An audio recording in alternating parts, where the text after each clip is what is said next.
Bonjour Ambroise, nous sommes à 8 jours du couronnement de Charles III. Et alors vous nous dites que c'est l'heure des controverses chez vous, Ambroise, mais que se passe-t-il? Rassurez-nous, on est inquiets. Bonjour Damien. Oui, à commencer par la liste des invités qui fait beaucoup jaser. C'est une liste resserrée, 2000 invités au lieu de plus de 8000 il y a 70 ans. Alors forcément, ça crée des problèmes. Imaginez, sacrilège, de nombreux ducs et duchesses n'ont pas reçu le précieux carton d'invitation. Autre objet de la polémique, le prince Harry dénonce un accord financier secret entre un organe de presse et son frère William, de quoi mettre une bonne ambiance dans la famille juste avant le couronnement. Mais oubliez cette brouille familiale et les histoires de protocole parce que la controverse, elle est surtout gastronomique ces jours-ci. Elle concerne la recette du plat du couronnement que chacun est invité à reproduire chez soi.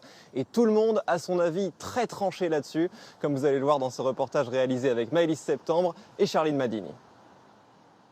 C'est le sujet de la semaine dans les médias britanniques. La quiche royale, plat officiel du couronnement de Charles III, qui déclenche des débats enflammés. Vous devriez vraiment la cuisiner. Mais n'essayez pas de faire la pâte, vous allez la rater. C'est vraiment très crémeux, c'est très riche. Oh là là, c'est un plat de pauvres. C'est le couronnement de l'austérité. Au centre de la polémique, cette recette personnellement choisie par Charles III. Une quiche aux épinards avec des fèves, du cheddar et une pointe d'estragon. L'adaptation d'une spécialité plus française que britannique. Et c'est peut-être justement ça le problème. Ce n'est même pas une spécialité anglaise. La saucisse purée, ça c'est anglais. Je suis cuisinière. Pour moi, c'est trop simple comme recette. Et puis on trouve déjà ça partout. Pourquoi ne pas faire quelque chose de spécial? Si les Britanniques sont si durs avec cette recette, c'est peut-être parce que le précédent couronnement avait placé la barre très haut. En 1953, Élisabeth II met à l'honneur le poulet Reine Élisabeth. Une recette inventée dans cette école de cuisine française à Londres. J'ai appris cette recette dès ma formation de chef cuisinier. C'est vraiment un classique anglais. Le poulet est enrobé d'une sauce crémeuse au curry. Un hommage à la cuisine indienne, servi froid, sur un riz printanier aux petits pois. On obtient un goût léger de curry, de noix fruitées aussi avec le vin et les abricots. C'est un plat froid parfait pour les pique-niques. Or, c'était justement la saison des pique-niques.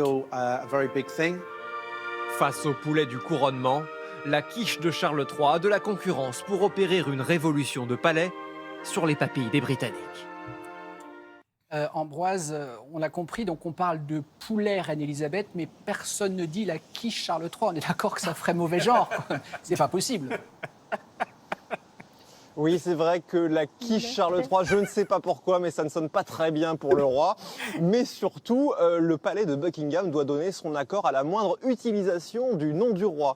Par exemple, le plus grand aéroport du pays, celui de Londres, Heathrow, a voulu rebaptiser son terminal 5 le terminal King Charles. Alors il en a fait la demande, mais elle a été retoquée en haut lieu, peut-être parce que ce n'était pas suffisamment en adéquation avec les convictions écolo du roi. Alors cette quiche, elle, est parfaitement écolo. Les légumes sont de saison, il y a même une option végétarienne. Donc si vous faites partie de ces défenseurs, et je sais que vous en faites partie Damien, vous pouvez toujours chanter God Save the Quiche.